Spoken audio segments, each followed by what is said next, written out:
परिवहन विभाग खामखियाली मनोभाव घटुची दुर्घटना। गंजाम जिला कोटीनड़ा थाना अंतर्गत भेट नई निकटरे दुर्घटना। डाला ऑटो उल्टी दुई मृत 14 गुरुतर होइछन्ति। गुरुतर माननकु आसिका मेडिकल रे भर्ती करा जायछि।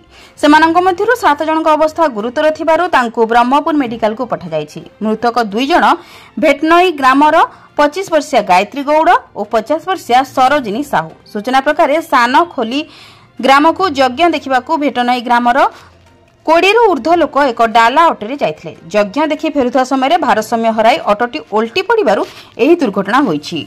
घटनास्थल में पुलिस पहुंची मृतदेह जबत कर अधिक तदंत करुछि। सूचनायोग्य जे 2 दिन तले एपरी एक मर्मन्तुद सड़क दुर्घटना घटिला और एथिरे 2 जनक मृत्यु होइतिला और किछि आहत होइतिले एवं घटि जाइथिबा 2टी दुर्घटना रे व्यवहृत गाड़ी जिनिस परिवहन गाड़ी होइतिला बेले एही गाड़ी रे यात्री को नेबा केते युक्तियुक्त।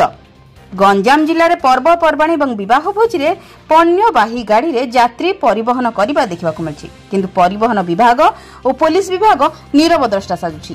तेणु देखा बाकी रहा केबे ए सबुथिरु लागिब रोक।